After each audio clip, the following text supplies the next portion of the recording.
Welcome everyone to ZMC or Zoom Mac classes. My name is Jon Hartman with Option Click Consulting. And yes, once again, we are going through the next in our series of Everything Apple.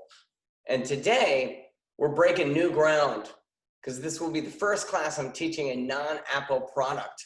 And we're going today through FaceTime, which is an Apple product, and Zoom, which is a non-Apple product. It's amazing in this time that we are in right now how important the video conferencing has become, a lifeline to all of our friends and our family, a method of connecting that is so important now because we are so isolated and can't really get out into the masses. So FaceTime and Zoom have become two of the most important programs or features that you can have on your Mac at this point in terms of communicating and getting in touch with everyone you know and love. It's not to say there aren't many systems out there to do the same thing, but these ones are amazing in terms of what they provide as services. FaceTime is built into the Apple ecosystem, so if you own Macs and Mac products, then without question, this is a great service that's already there for you in order to connect both visually and auditorily with your peeps. Today, I'm going to start with Zoom. You probably already have Zoom on your computer. That's what we're using right now. But if you do need to install Zoom on a different computer or on an Apple iPhone or iPad, I want to just go real quick through that. So when you want to go download Zoom software to your computer, the site that you want to go to is zoom.us/download. And you can see that at the top right here where my mouse is zooming around. This is the site that is going to get you to the page where you can download Zoom. And what you want to do is click that first blue square button, Zoom Client for Meetings, and this is the one that you want to download right here. When you click on that, it's going to throw up this little download icon up here. You'll also see it down in your downloads folder here. Once it's done downloading, you're going to go through the on-screen instructions. It is very simple in terms of just agreeing, putting in your administrator password to get zoom.us installed on your computer. If you are on your iPad or your iPhone, then you're going to go to the App Store and search for Zoom and download it there. We get it installed. And one of the first things that you're going to see when we install the software is this window that's going to pop up. And this is kind of the starting point, the home page for Zoom, as you can see. With this interface, let's just go over these buttons real quick here. Obviously, the traffic lights are the regular Mac buttons that allow you to close the window, minimize the window, or full screen or expand the window. Home is where we're at right now. Chat is where we're going to be able to set up chats. I'll go into that a little bit later. Meetings are the meetings that are currently scheduled to come up. So if you have scheduled any appointments, you'll be able to see those appointments in this section right here under Meetings. And then contacts are all the people that you've added as contacts. Contacts are available to be accessed from your contacts or ones you've added directly into Zoom.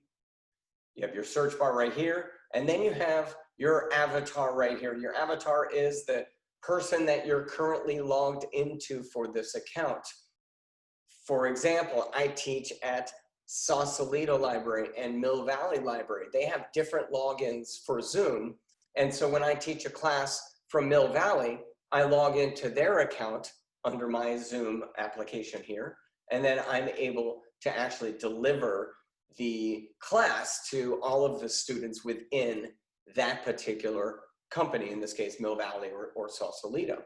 So it enables you as an instructor or anybody else to be able to log into other accounts and access their systems. So when we go into Zoom, there are a couple different things, obviously. We can create a new meeting, join a current meeting, versus new meeting is you're creating the meeting as the host.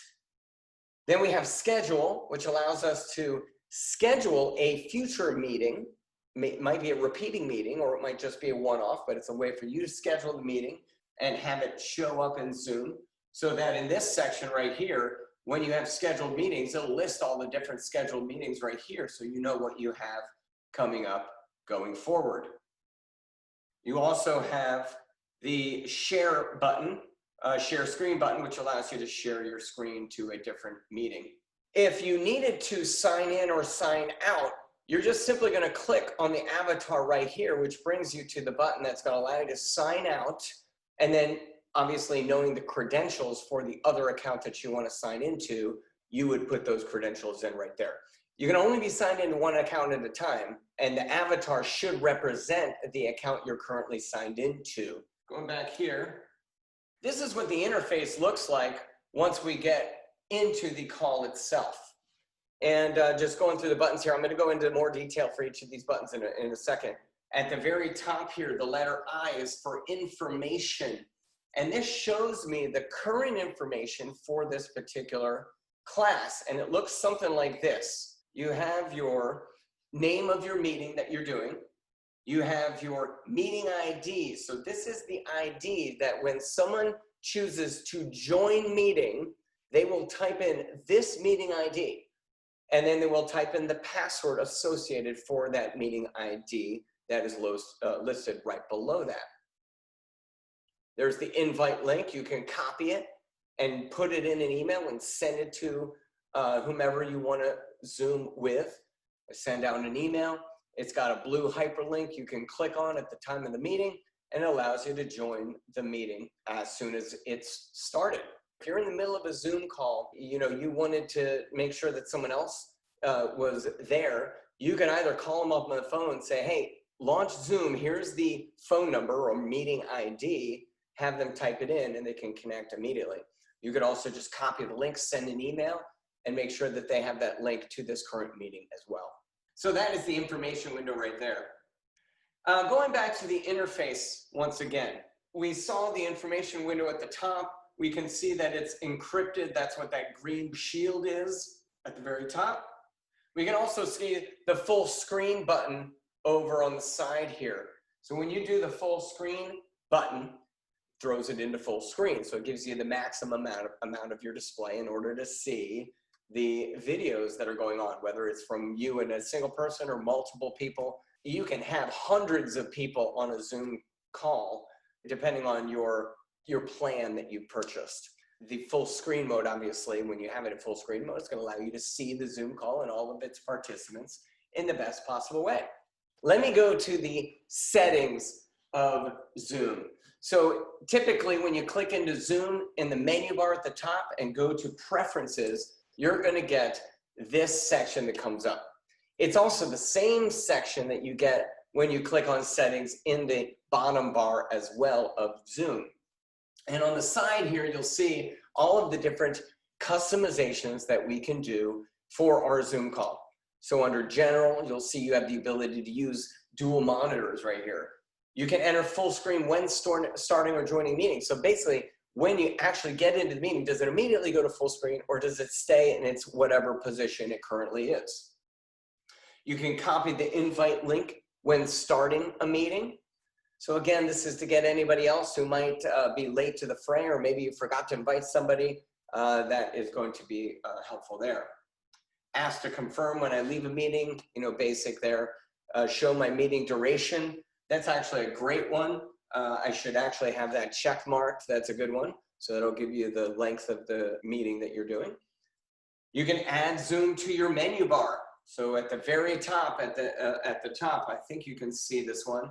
I have the Zoom icon right there. And when I click on it, it gives me all of these options that make it very easy, especially if you're in full screen mode, to get to those particular choices. Let's say to mute the audio or stop the video really quickly. Maybe someone just knocked on your door or you need to get to drink of water or whatnot. You have the stop recording, tons of stuff here that allow you to kind of manage this Zoom meeting, but from the menu bar item at the top. You can set reminders for your meetings. You can choose the light, dark versus system settings in terms of, dark or light mode like they do have on Mac OS. And then you can even do the reaction skim tone, so you can get the appropriate thumbs up that you want for your reactions. The next one, let me get back here. So that's video. This allows us to choose certain things like what camera are we using. So if we're on a Mac, we have a built-in camera. Usually the FaceTime camera is going to be the one that is going to be the most appropriate for us. So that's usually the one we keep. You could do the 16:9. I always go 16:9 because if you ever wanted to show this video, if you're recording it, you want to show it on a TV, it's going to look much better than if you do any other types of aspect ratios for recording and then playback. We have the mirror my video. So mirror my video actually, you know, when you actually take a video with a selfie, it's actually reversed. And mirroring the video reverses it back so that it actually looks exactly like someone is looking at you versus the mirrored effect that we typically get from our forward-facing cameras. The meetings always display participant name on their videos. That's kind of nice so that you know, especially if you're doing multiple people, who it is on the video. Turn off the video when joining a meeting. So so this is a safety measure right here. So when I join a meeting, it'll automatically turn the video off so that, let's say I'm in a waiting room and then the waiting room opens and I have my camera on, but I wasn't ready. I might be doing something that people may not want to see. By turning the video off when joining a meeting, it ensures that at least nobody's going to see what's going on until you choose the button that says start video. Hide non-video participants. A lot of times if you're in these huge meetings, you get all these either black squares or people who have shut off their video, and this is a way to kind of just get rid of all those people who aren't showing their video in order to really focus on the people who are ready there, who are there ready for you to view them. Spotlight my video when speaking. I think that's pretty self-explanatory. And then display up to 49 participants per screen in gallery view. So I'm not sure how many Zoom people that you've been working with, but for those bigger classes, that might be very helpful for you. Moving forward, we're going to go to audio. So audio is where we can basically adjust, customize, and make sure that our audio is working properly. So you can see the test speaker option. We have the microphone, the input volume. The output volume obviously is how much you want to hear it. The input volume is how loud you're talking and how much input is being brought into the computer. And again, both of those should be at the level where it's in the green, touching the yellow, maybe once in a while touching into the orange, but in general, never touching the red. We have a nice feature here that automatically adjusts the microphone volume so that you don't really have to. Sometimes when you get in the meeting, you're not really thinking about how big your audio volume is. You're more focusing on the meeting. Well, that's not a bad idea to have this automatically adjust microphone volume. Mute microphone when joining a meeting, just like how we can stop the audio when we join a meeting. This is a preventative measure to make sure that you're not saying anything or have music blaring in the background when the meeting starts. And that way you are able to ensure that you start the video, you start the audio, and at the time when you're ready.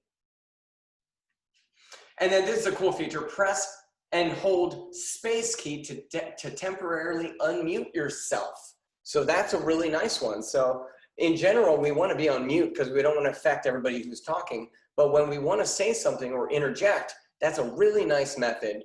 Without having to go into settings and change stuff or join, you know, it just, you hold space, unmute you, you start talking, and the meeting attendees can hear you. All right, going through share screen. So basically you have the ability to share your screen. Now what's cool about this is you can not only share your computer screen, but you can share your iPhone screen and your iPad screen as well. And I hope to show you that in a little bit. But basically, you have the ability to kind of show the screen, the contents of the screen from any of your Apple devices very easily through to all of the attendees in the meeting. Do you want it to maximize the zoom? Do you want it to scale to fit the shared content of the Zoom window? Is it in side-by-side mode so that you have one on each side? These are all preferences, customizations, depending on how you would like it. Understanding you have the choices is the most important thing because then you can make the best decisions for yourself. Silence system notifications when sharing desktop, that's an important one. I would definitely have that checked. That way, when you're getting all these new emails and stuff, it should prevent those from coming onto the shared screen so they don't get in the way of your meeting. Going to chat. So with chat, this is all the customizations for how you chat in your particular meeting. And there is a whole chat room where you can chat with people either privately, meaning you can send a chat specifically to an individual in the meeting or to the host. And you also have the ability to do it publicly so that everyone can see the particular message that you're asking. Basically, I mean, here are all the choices. I'm not going to go into every single one right now, right here. I think that you can go through here and figure out what you prefer in terms of the chats. And we'll go to virtual background. So virtual background allows us to add a backdrop to our screen, to our meeting. So we could be anywhere, as we saw earlier with Steve. He's in Egypt right now with a photo that he took. And so you can take any photo or any pre-installed backdrop and you can create that as a virtual backdrop. So for instance, if I wanted to do that, I could go into the stop video at the very bottom. And I know you can't see what I'm doing right now, but at the very bottom, there's a stop video. And I can choose a virtual background, and I could say I want to be in San Francisco, right? So let me download that really quick. And then, as you can see, I'm now in San Francisco. Now, I will say, I move too much. I move too much to really make this great for me, because you can see as I move, even and especially if I move quicker, you'll see that it drops out. And so you really kind of have to be pretty still for this to work and look its best, and it does a pretty good job. And again, you can use any particular virtual background that you want. You can even set up a green screen. You'll notice the plus, when you go into the virtual background, the plus at the top allows you to add an image or even a video as well. So you can actually have a running video that loops as the virtual background for yourself. Okay, so that's virtual background. And definitely cool, especially if your computer is in a place like your bedroom and you don't want your bed to be the backdrop for your meeting. The virtual background can be very, very advantageous for that. So you can record your Zoom meetings. You all probably know this because you've already been getting the edited, recorded versions of these meetings sent to you. So you can have it automatically record. So one of the things you can do is set it up so that every time you start a meeting, it automatically records. And it will record to this top section here. So you can see it's record my recordings at users, Jon Hartman documents. And then again, if I was, this is a screenshot, so I can't open it up, but if you clicked on that drop-down menu, it would show you the exact path to get to that particular video that you just recorded. You can record to the cloud, or you can record to the computer, depending on your plan. I'm going to get to the plans in a moment. I will say if you have enough room on your computer, I would always choose to record it to the computer. I've done it to the cloud once and it didn't work. Maybe that was just an internet connection at the time, but since then I haven't really trusted it too much. And I believe that you can save the recordings to Zoom. I do not believe that there are any other recording options that you have, and it is part of the Zoom plan. You can choose the location to save the recording after the meeting ends. Actually, if you had Google Drive, you could put it into Google Drive, but that would be saving it onto your computer. And then with Google Drive, that would sync to the cloud. So that might be another way to get it there, but that would still be choosing a destination on your computer to record it, not necessarily an online service. You can optimize for a third-party video editor, although I've had zero issues in terms of on the Mac with how it records to MP4 and then getting it right into Final Cut or right into iMovie, no problem there. Add a timestamp, record the video during screen sharing, place the video next to the screen sharing and the recording, keep temporary recording files. I mean, these are all just choices as to how you want your recordings done. The next one is profile. And you basically, when you download Zoom, you have the ability to create an account. And the account does not mean that you have to have a paid account. It just means you're creating your profile here for other people to be able to see in Zoom. And so I would definitely go in If you haven't created an account, you probably should. Edit the profile and make sure that it's updated information that you know you want people to be able to see. So make sure that you're not filling in any personal information that you don't want people to see. And then you have to change my subscription plan. So there are a few different plans for Zoom. The statistics is just a way to go over the different statistics of the meetings that you've had in terms of how it's connecting, the security levels, how much memory you're using, CPU, all that. Just a state of the state, so to say. I hope you're enjoying the Zoom Mac classes. I want to let you all know I'm available for personal one-on-one consultations through Zoom. Please call the number, email me, let me know any questions you have. And if you want to go into a deeper dive into everything Apple, then just connect with me and I'm happy to connect with you. Enjoy the rest of the class. We have keyboard shortcuts. So these, again, kind of going back to that hold space to unmute. There are certain key commands here in Zoom that when you're on the meeting and you know how to do them, they are much easier. In general, key commands are always the easiest way to do things on the computer to get things done. So anytime that you can use key commands to facilitate tasks, especially during a meeting, you're going to have a better experience and be able to facilitate those tasks much better. And then we have accessibility. So you can have closed captioning, you can have subtitles, show meeting controls, and then you can actually increase the chat display. So if you're having trouble reading the chats, you can actually change the font on that. And again, command plus and minus always changes the size of text everywhere on the computer. So that's always a good key command to remember. Going forward here, let's talk about the plans. So when you join Zoom, you have the ability to choose a plan.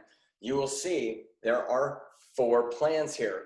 The first is the free plan, and you get up to 100 people, 100 participants in the class. You can get up to 40 minutes for those 100 people, and they're unlimited. You can do as many of these as you want.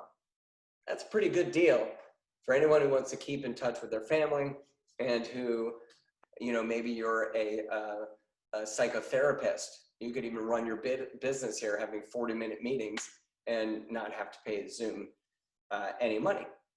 You can go to the Pro, so that's $149.90 or 150 bucks per year. Notice that at the top here, you can see you can do build monthly or build annually. So this one is for small teams, and it's a $30 savings over the monthly or the monthly fee, I guess. It has 100 participants, unlimited group meetings, social media streaming, and you get 1 gig of cloud recording.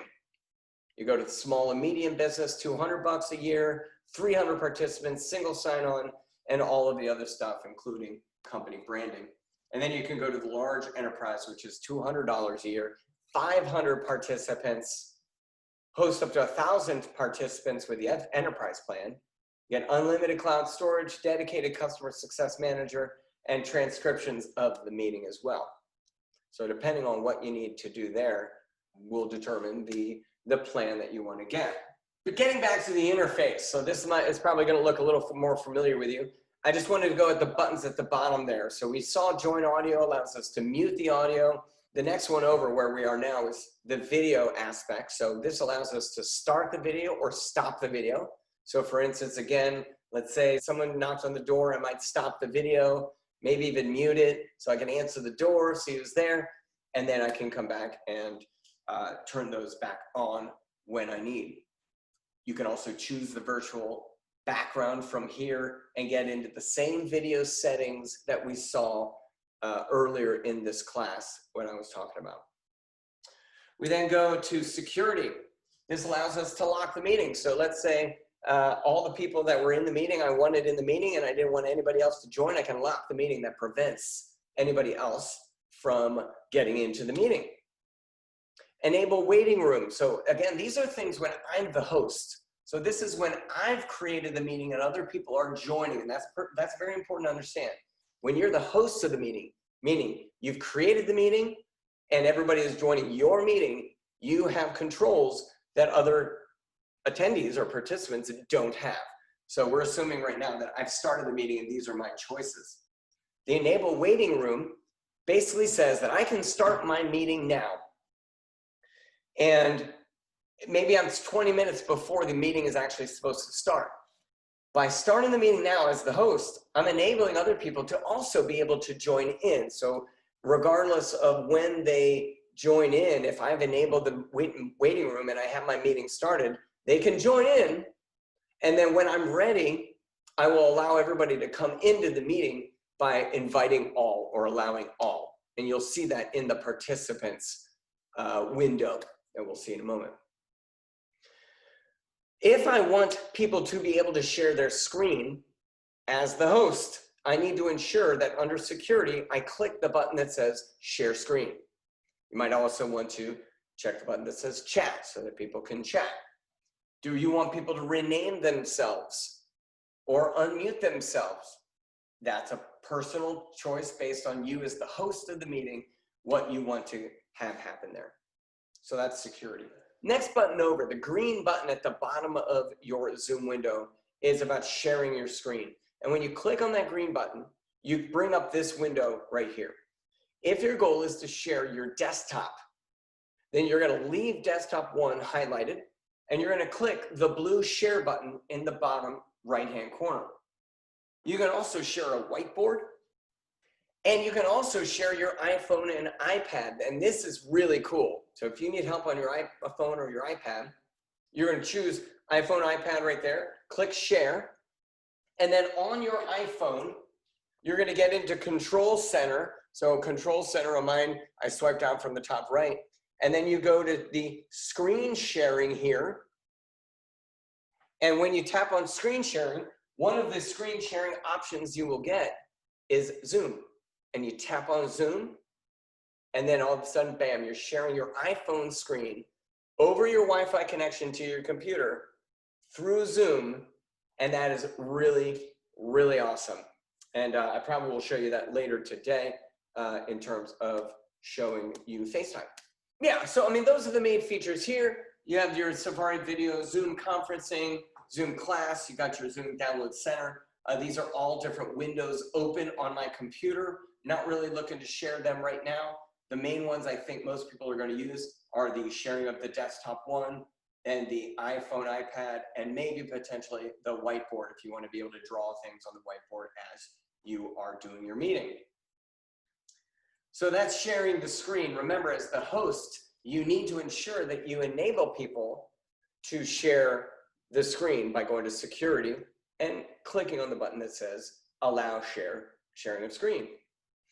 The iPhone and the iPad work the same way. So I got a question here of how do I connect the iPad? They work the same exact way, meaning when I click iPhone, iPad via AirPlay, it might ask you to install a plugin for that. No problem. It takes less than 5 seconds. Just hit OK, install the plugin, and then again, get into Control Center on the device, whether it's an iPhone or an iPad.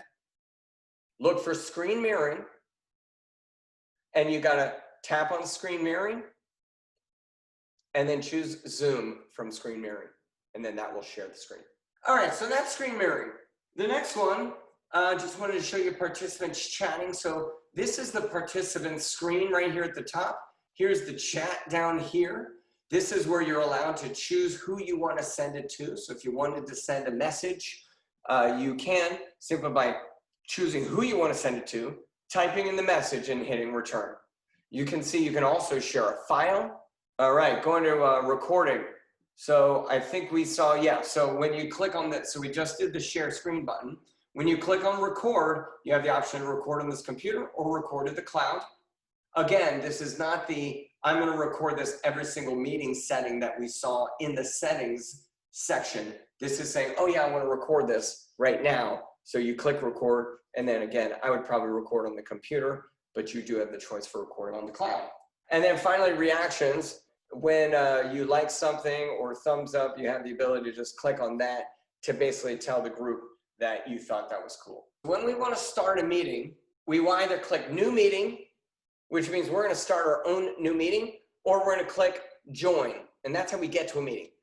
Or we click on the blue link in an email that we've gotten. So those are the ways to start meetings. If you click on the blue link in an email, you're a participant in a meeting. If you want to join a meeting, again, you're a participant in a meeting. But if you click new meeting, you're going to be the host of the new meeting, and then you have to invite people. If you want to schedule a meeting, it's a great way to be able to schedule a future meeting. Again, you're going to be the host, and you have to invite people to the class. So what does that look like? Well, the invite looks kind of like this. When you click invite on the participant screen, you can either choose a name that you've added into your contacts and add them, or what I typically do is I click email. And the next screen that you'll see when you click email is going to be the email screen. So at this point, you could go to Gmail, you could go to Yahoo. I usually do my default email, which opens up the Apple Mail program and allows me to send an email right from there. If you want to schedule a meeting, so that's the other button, kind of at the bottom, it's this one right underneath. Here's where you can actually schedule a future meeting. So you name it, you put the time and date. Is it a recurring meeting? Do you want to have it as your meeting ID or generate different meeting IDs for each of these meetings going forward? You can choose the password for the meeting. When you create the meeting, you as the host, do you have your video on or off when you join the meeting? Same with the participants. So again, this is just how you're setting up the meeting for how people join. How does their audio work? I mean, typically I would say telephone and computer audio is definitely the best choice there.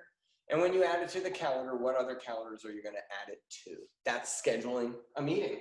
And then I think the last thing that I wanted to go through here, this is in the information window of the participants. And so again, this allows you to choose to unmute everybody, mute them upon entry. Can they unmute themselves? Are you giving them that prerogative? Play sound when someone joins or leaves.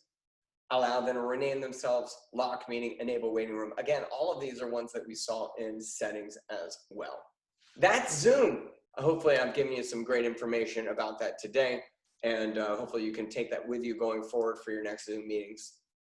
I want to get into FaceTime. FaceTime is Apple's video conferencing platform, and FaceTime works through the phone. It works through your Mac. It works through your iPad. It can do audio and it can do video conferencing. It can support up to 32 people on a single FaceTime call. You do need to have a great bandwidth connection to get that many people going, but typically it works very well. So FaceTime is down at the bottom here. It's got the camera with the phone in it. I'm going to click on it once to open up FaceTime. And as you can see here, I have the FaceTime interface. And in order for me to make a call, I simply am going to enter in a name or an email, phone number. I'm going to call Ma and see how she's doing. So there's Sarah Hartman. Notice that this is taking from your contacts address book and will allow you to connect with the address book in order to contact the people that you want.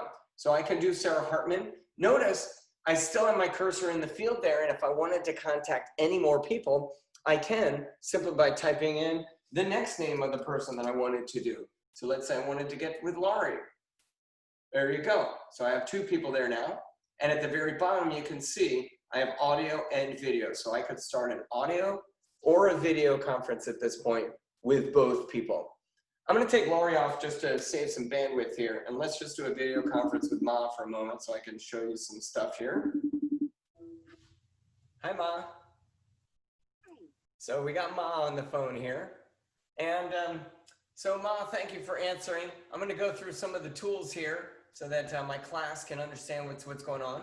So notice I put my mouse over the actual video of her, and I can see here's my sidebar, which shows me all of the different people that I can connect with. If I wanted to add another person to this call, I click add person. So even if I'm on a call right now, I can add a person and then click the plus, type in the name, hit enter, and it'll start a additional video or audio call with that person. You can see here's my mute button. My end call button is the red one with the X.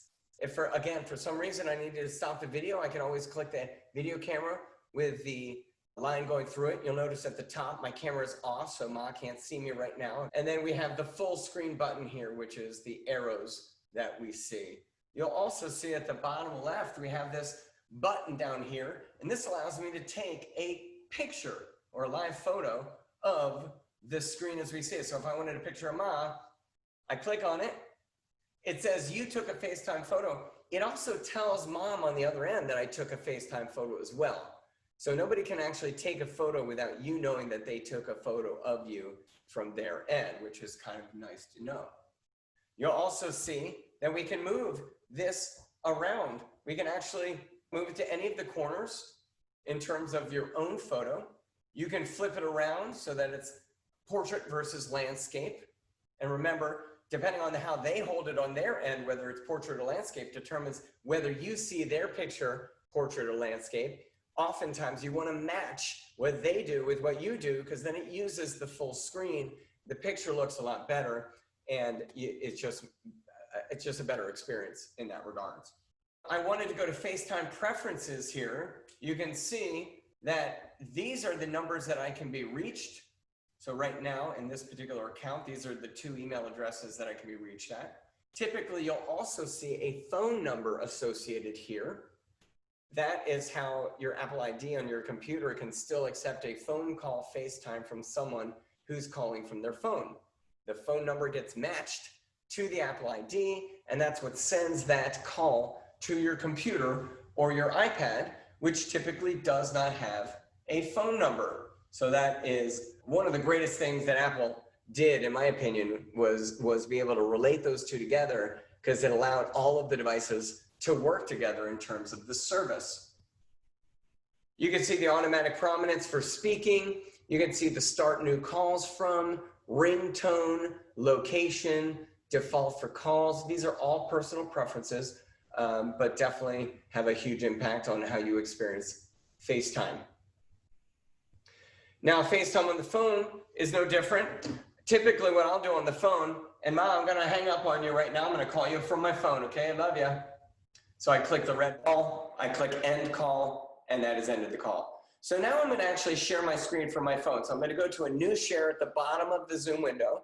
I'm gonna choose iPhone, iPad via AirPlay, click share, what we exactly talked about earlier. And then on my phone, I'm going to swipe down from the top to get into Control Center. I'm going to tap my screen share button right there, and then you're going to see Zoom shows up. I tap on Zoom, and now you should see my phone. I'm going to make a FaceTime call to Mom. So there's a couple different ways you can do it here. One is use Siri, and that's the way I always do it. So if I know she's available and she's around, what I'm going to do is I'm just going to ask Siri, FaceTime Sarah Hartman mobile. If you can do it with the right word, FaceTime, then the person, and then the number you want, it will work every time. FaceTime with Sarah Hartman mobile. So as you can see, it's making a FaceTime call to Sarah Hartman. There she is. Hello, Ma. So as you can see, when I tap on the screen on my iPhone or my iPad, remember, iPhone and iPad are the exact same. When I tap on the screen, it reveals the tools at the bottom here that we just talked about, except for effects. So on effects, you can actually choose a whole slew of different effects. You know, my Animoji. So if I wanted to do my Animoji, I could do my Animoji, or I could choose my other Animoji, right? So that's kind of fun.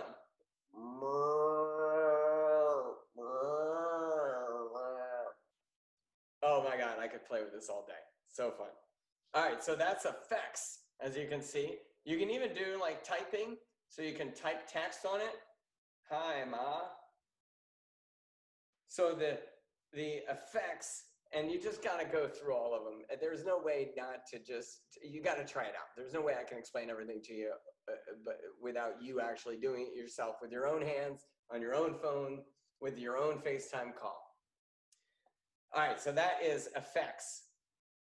So if I wanted to now, is I could go to, I have mute and I have flip. So flip is important because let's say I wanted to give Ma a tour of my house. Well, if I hit flip, it now uses the forward-facing camera, and now I can go and I can show her, you know, different aspects of my house or anything else that I wanted to show her. The beauty of that is I can look on the screen and see what she is seeing on her end, rather than trying to like do the forward-facing camera and try to figure out what she's seeing. And then finally we have the end button, which allows us to end the call. And the last thing is the photo button. So all the same buttons that we saw on the Mac and on the iPad are right here as well. Same thing here in terms of the window. Let's say I was this way. Notice how I don't have a lot of screen. Hey, Ma, turn yours the other way. So see how when she turns hers the other way? Now it's a little bit weird on the computer because I can't change it here. But if we're both on iPhones or iPads, then having the same orientation is going to be really important so that we're using the most of the screen. Exactly. And let's say we were like that, and all of a sudden that thing's interfaced. I can always move this around by dragging my frame to where I want, right? So if I'm looking at here and I'm like, oh, she's in the way, I can drag it down to the bottom and put the camera that shows me anywhere on the screen so that it doesn't get in the way of what, you know, so right now it's kind of in her way. I move that to the top so that now I can see that her and my face at the same time. So that is FaceTime. If you want FaceTime or Zoom on your phone and it's not there, go to the App Store and you can download it, both of them for free. You don't have to pay for FaceTime or Zoom. It's a great way to get in touch with everybody, especially in this crazy time that we're so isolated and need a method of connecting with everyone. That is FaceTime and Zoom. Amazing ways for video conferencing, amazing ways to get in touch with everybody that you want, be able to feel connected, seem connected, and you know, be in touch with the people that you love. Ma, I love you. Thank you so much. You're great. I'll talk to you later. Bye-bye. Okay. Bye-bye. All right, so once again, this has been ZMC or Zoom Mac Classes. I really enjoyed teaching the class today on FaceTime and Zoom. Video conferencing has never been easier. It's never been more important. And these two programs are going to be amazing at getting you connected with all of your loved ones, cohorts, compatriots, and coworkers. I wish you all the best. Stay safe, stay cool, wear your mask. Take care.